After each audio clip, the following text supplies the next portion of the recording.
Welcome to the One Georgia Podcast. After a seasonal break, we are back, connecting clergy and laity across the state of Georgia through stories where brokenness meets hope and community transformation takes place. My name is Rodrigo Cruz. I serve as the assistant to the Bishop in the North and the South Georgia Annual Conference and your host for this podcast. And I am joined today here by our Bishop Robin Dease. Bishop, Hello everyone. welcome back, Bishop. Now, during the next couple of weeks and episodes, we're going to be interviewing pastors who are serving beyond the local church, pastors who are doing ministry at the margins of society, and pastors who are connecting the world with the church in tangible and practical ways. It continues to be encouraging how much we both have in common in the North and the South Georgia Annual Conference. People need Jesus, and there are United Methodist pastors trying to give them Jesus in very unique ways. So stay tuned for the next 6 weeks for this amazing season. Now, our guest this week is Reverend Julia Norman, who is serving as the Director of Development in the Macon Volunteer Clinic within the boundaries of the South Georgia Annual Conference. Bishop, let's get us rolling. Hey, Pastor Julia, welcome. Thank you for being here. I'm so glad to be here. It's such an honor to be asked and excited to talk about my work. Well, you're grinning from ear to ear, so it Thank sounds, you. it looks like you're excited, and we're excited to have you. Thank you. And I would actually like to hear more about Yeah. this ministry you're engaged in and how your faith informs it. What? Sure. Tell me about the work you're doing. Sure. So Macon Volunteer Clinic is a free healthcare clinic here in Macon. We were founded 22 years ago by a retired physician who saw a healthcare gap where he said, there are people who need healthcare who can't afford insurance. And in the United States, we have a systemic barrier to healthcare. If you don't have insurance, you're locked out of this system, right? And some people get around that by doing self-pay, but that becomes very, very expensive. And so those who are in poverty or those who are working and above the poverty line but are still struggling have a really hard time making ends meet. Mm-hmm. And so Dr. Henley, when he started our clinic 22 years ago, he said, I want to help serve those who are in that gap, who make too much for government assistance but not enough to afford health insurance or health care. Wow. So he assembled a group of retired, mostly medical providers. He found some funding and he opened up a clinic less than a year later. And he used this volunteer model where volunteers who are either healthcare students or medical providers come in and serve, and they don't charge our patients. So our patients come for free. All of our patients are working adults. So they're working in some capacity. They earn less than 200% of the federal poverty level, which if you're keeping track of what that is for a family of one, a single person, it would be about $31,000 a year. And so if you earn more than about $15,000 a year, you can't qualify for Medicaid in the state of Georgia. And so you really have to either purchase your own insurance or go without. And most people making $31,000 a year are going to go without. Healthcare is incredibly expensive. Yes. And so we pull the resources from around the community and we provide care for free, which is a really amazing thing. And it's really just inspiring to see our students and our volunteers give their time. Our volunteers say, this is why I went into medicine, is so that I could spend time with my patients, so I could hear what their concerns are, and so that I could help them with their health. And our patients are incredibly thankful for that resource. And I'm incredibly thankful to be a part of it. Amen. So as Director of Development, I do all of our grant writing and all of our fundraising. And we still, after 22 years, are 100% philanthropy funded. So we receive no federal dollars, no state dollars. I was going to ask that Yes, question. yes. What's at stake here? Yes.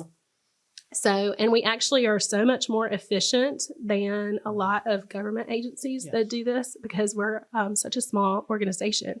So we provide our care. If you kind of quantify what our care costs us as an organization, every patient visit or encounter, which could be prescription medication refill, it could be an eye exam, it could be a dental exam or a filling, it could be a medical exam, could be a whole number of things. We have tons of services that we provide our patients.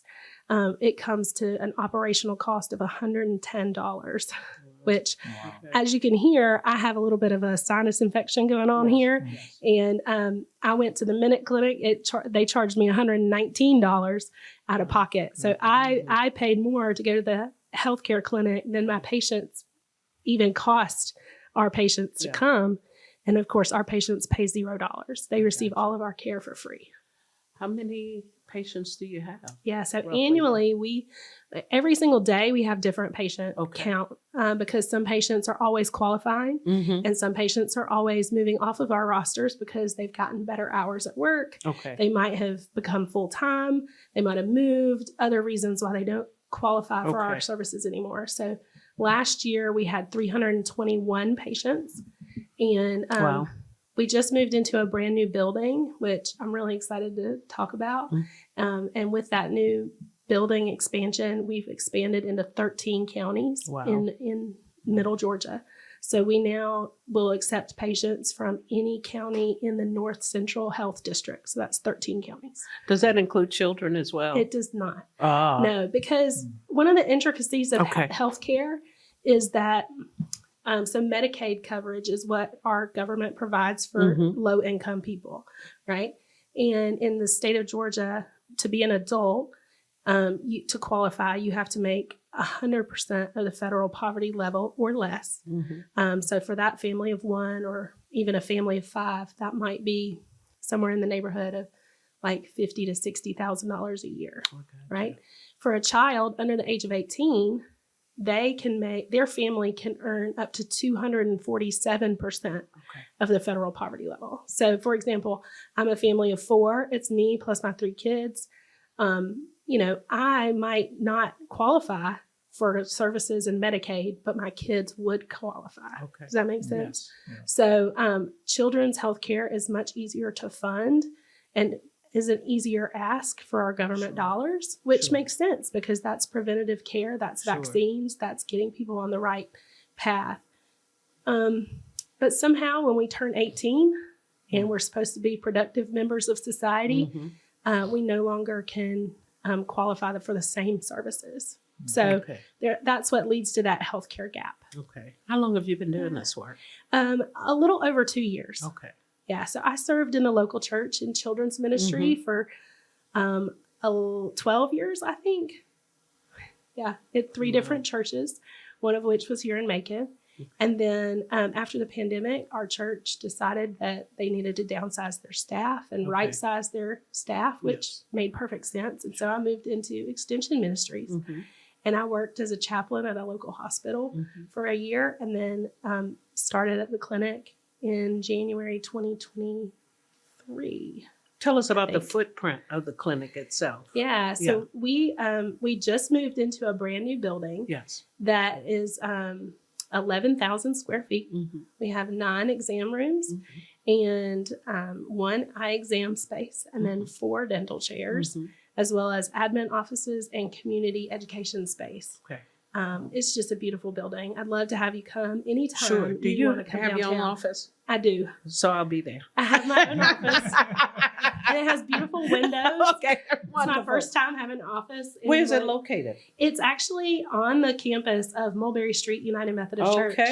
Yeah, so it's actually backed up against the back of the church in the 90s when Creed Henshaw was one of the pastors there.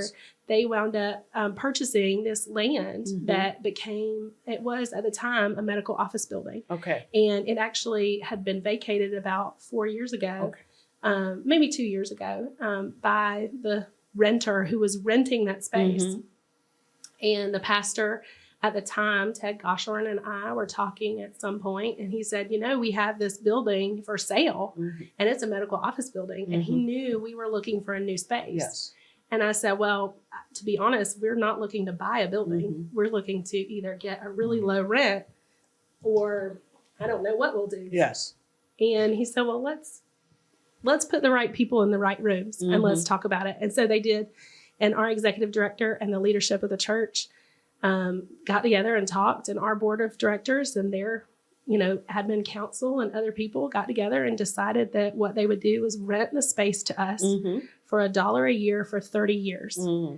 And that we would fund the full renovation of that building. Yeah. So as the fundraiser, we launched last year a $2.5 million capital campaign. Yes, I remember. And we have completed it at this point. Wow. Yes, congratulations. It was a major feat, but we had a ton of people who came alongside of us and said, hey, this is something we want to fund. Yes. And again, that philanthropy, that spirit of generosity, Yes, both from the church, but also from organizations outside the church, Yes. really does display, I think, this generosity of spirit among the community. And you can attest along with me, if you do the ministry, the money will come. I do. Can you say that for me? Say that. Agree. If you do the ministry, the money will come. Amen. I will say, what's really inspiring to me is to see people who, we have people, one of our donors said to me one time, she said, I can't go and give medical care, but I can write you a check. Yes. I can help. Yes. And I can do something to help with that. And it's not about us all doing everything for everybody. Right. It's about doing what we have been called to do. Yes. So to go back to that original question of how does faith kind of impact me as I do this, I think about the Good Samaritan. Yes. And I think about, there are people who, when they see someone in crisis, in a health crisis, they step in and they help. Yes. And there's some people who walk to the other side of the street. And I know that God is calling me to be one of those who helps. Yes. Now, I'm not qualified to even take your temperature. I can't take your blood pressure. Right. I don't know how to give a flu shot. Yes. I can't do any of those things. But I can write a grant and I can present that story and share the story of our patients with those who do have the funds, who are looking to fund just this exact sort of thing. Sure. So, so about 50% of our revenue comes from grants, from philanthropy, foundations, charitable trusts, those kind of things. Yes. Yeah. No, that's awesome. Just tell me, what do you wish or hope for churches and surrounding communities to know about your work in this organization? I 100%, I just really want people to know, Macon Volunteer Clinic doesn't do this work alone. We're part of a coalition and networks. So I hear, when I start to talk about Macon Volunteer Clinic, a lot of people say, I really wish we had one of those in my area. And I say, you probably do. You just might not know about it. So we're a part of the Georgia Charitable Care Network that has, maybe 50 or 60 different locations across Georgia. Awesome. I don't know exactly how many. That's probably an overestimation. But I know we have like 4 or 5 in Atlanta. We have one in Savannah, Valdosta, Columbus, Gainesville, all over Georgia. Wow. So there are free healthcare clinics or charitable healthcare clinics, which is usually just a very low cost based on your income. And they all have different qualifications. They all have different ways of serving. So look for those places in your community that are doing that work. The other thing is, one of the things that's really evident by our partnership with Mulberry Street UMC is that sometimes churches have space in a place where there's no other space. Right. And I think traditionally we've talked about churches being like daycares or preschools or food pantries and things like that. And I just would really encourage churches to think, how can we provide health care? Yes. How can we do some really cool work like this? I know J. Knapp down in Thomasville, they're working with their church. They've done a pharmacy bank. Yes. It's like a drug bank where they can come and get prescription medication. Yes. There's so much resources out there to fund this kind of thing. And so many of our churches have medical providers, dentists, doctors. They're wanting to serve. And there's a lot of really cool ways that they can serve in this way. So I would just encourage people to really think about this as a new way to show God's love to people. And I this is a question that I'll ask in response to what you just said. Do you see, or does the medical community see that there is going to be a rise in the need with what's going on right now in our country? Absolutely. I mean, are they even looking at that and what that may mean for the future? Absolutely. Yeah. I think, working in the nonprofit world right now is very scary. because our government has funded nonprofit work for a long time and has partnered with people who are on the ground doing this work. Yes. I talked about, we have in Macon what's called a federally qualified healthcare center. Okay. It's called First Choice Primary Care. It's right across town. It's one of our partners. When we have patients who can't qualify for our services for whatever reason, we send them to First Choice Primary Care because they're another great resource here in Macon and other places. The FQHC is receiving federal dollars and Medicaid reimbursement for doing very similar things to what we do. Okay. And they pay their staff and they have paid medical providers. It's much more like a regular doctor's office, but for those in low income areas. And their funding is very much in flux right now. Okay. And they don't know what they're going to look like in 5, 3, 2, 1 years from now. Yes. You know, they just really, the landscape is very uncertain. Yeah. We're very thankful. As I said, we don't receive federal dollars. We did receive grants through Macon-Bibb County of the American Rescue Plan funds from the federal government for our new building, but it's already been paid and spent. So I'm very thankful for that. Yes. Because it was one of those grants that now has to be returned if you haven't spent it at this point. And so it's very scary, I think, to think about how there has been for a long time a good partnership between government agencies, government entities, nonprofits, churches, and community leaders. And those community bind, like those things that bind us together, help us do the work so much more effectively. Yes. One of my quotes that I love to share, it's on my wall in my office, is from Rob Hopkins' book. It's From What Is to What If. And he really talks about this idea of if we can really dream about what if we really had everything we needed, or what if we really wanted to help everybody who we could. And he says, if we wait for the government to do it, it will be too late. If we act as individuals, it will be too little. But if we act as communities, it might just be enough, and it might just be in time. And I think Macon Volunteer Clinic is really evidence of that. It was people of all different faith backgrounds, all different, you know, and some people of no faith background at all who just said, I see a need and I want to help, and I have the ability to help. And so then they come out and they do that. Right. Yeah. So we have about 300 patients right now, but we have vastly more resources now that we've moved into our new building to take on more.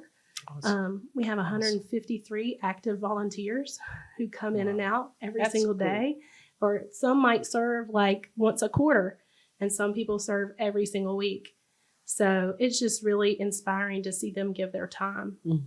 That's awesome. I mean, it really is. Yeah. It's like I can remember being in children's ministry and like pulling teeth to ask people to be at VBS. And we have a wait list for volunteers. Wow. Because truly, I think people see the work being done. Nice. They see the evidence. They see the ministry. They see the ministry, and they want to be a part of it. Yes. They want to be involved. That's right. And so I always tell people, if you can come and answer the phone, you can volunteer.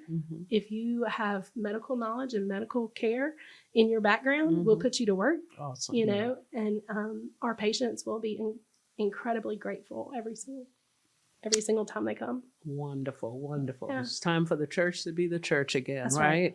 Well, and as a deacon, I think there's a huge, huge corollary between what we do out there impacts what we do in the church, and what we do in the church should impact what we do in the streets. Yes. And so I am so incredibly thankful for the faith community that I'm a part of at Centenary UMC here in town.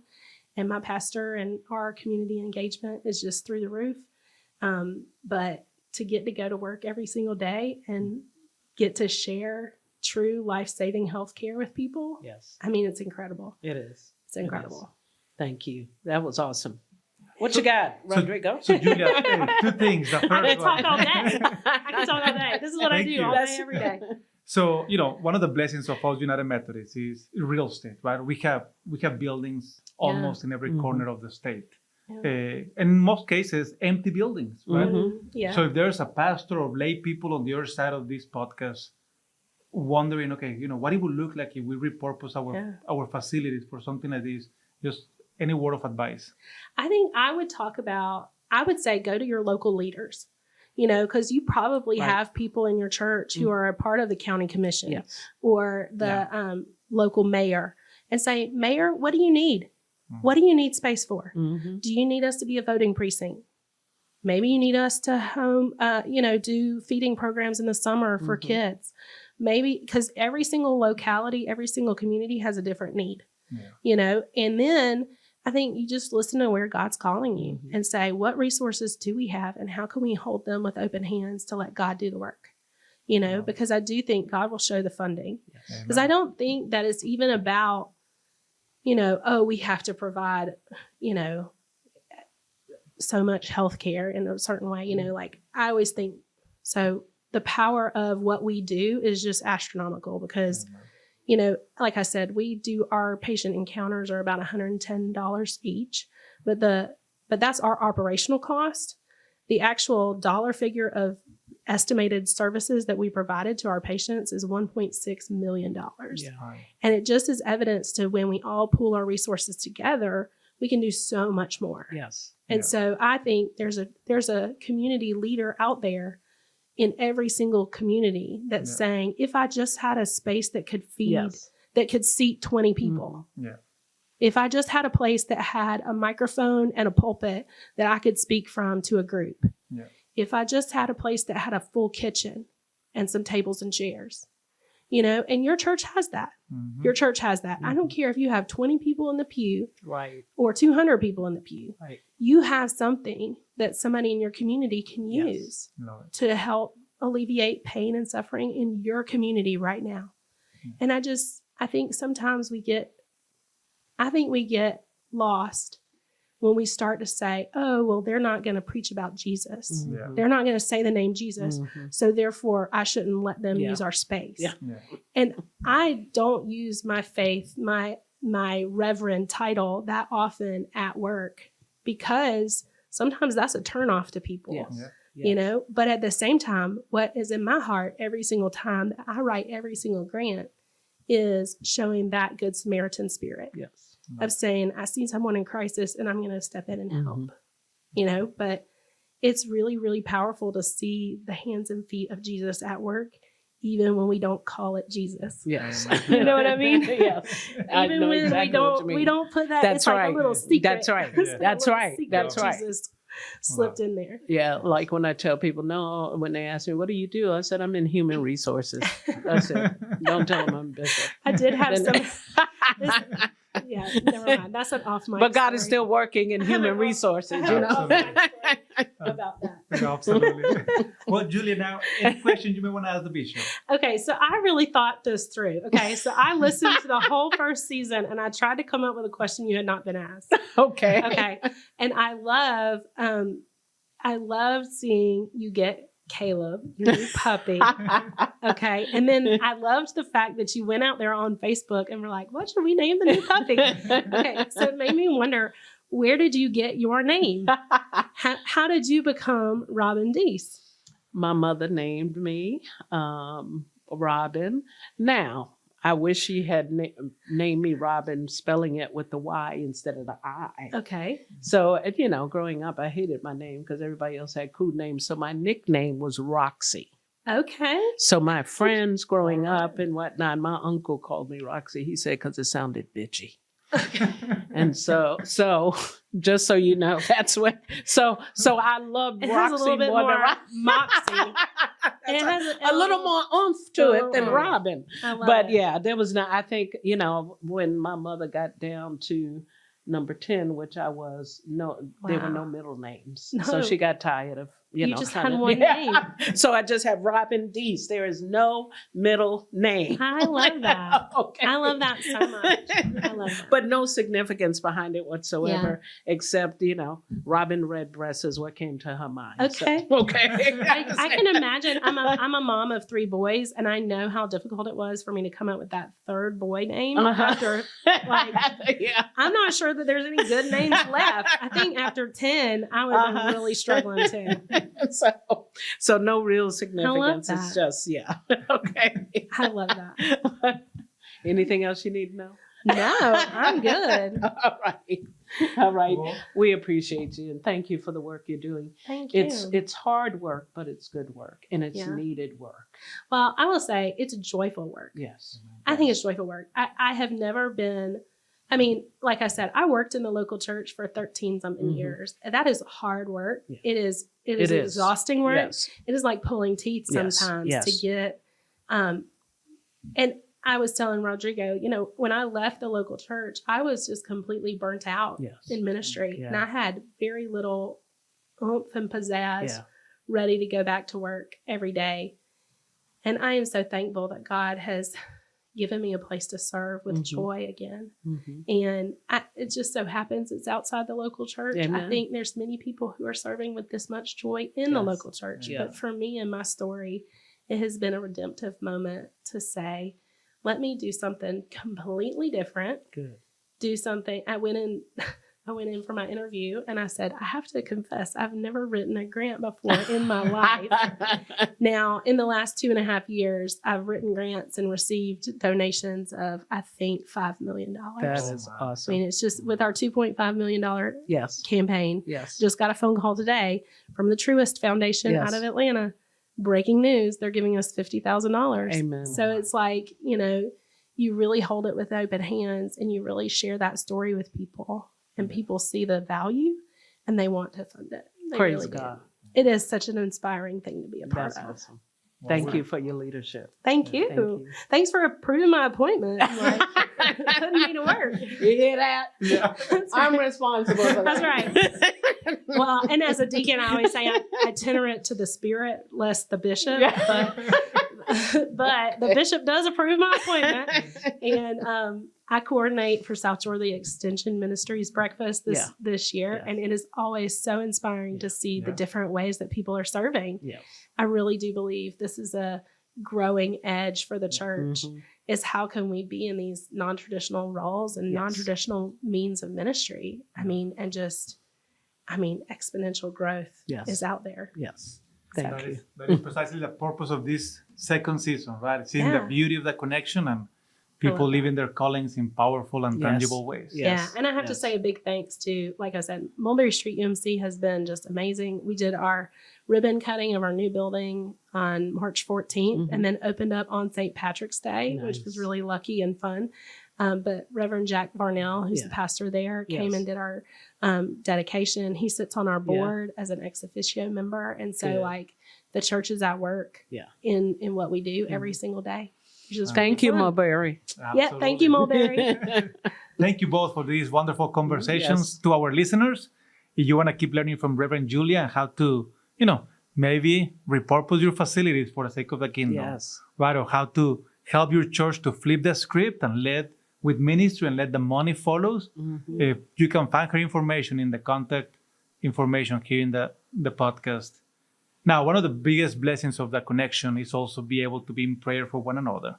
So based on the conversations of today, we want to encourage you, our listener, to drive around your communities Yes. and perhaps pay attention who are those at the margins that may be in need of affordable care, of food insecurity Yes. or housing insecurity, and ask the question, God, maybe how can the church step in the gap? Yes. One more time, thank you for this conversation. This is the One Georgia Podcast, produced by the North and the South Georgia Communications Department, and recorded by our stellar audio and video professional, Robbie Pancake. Thank you, guys. Thanks. Thank you.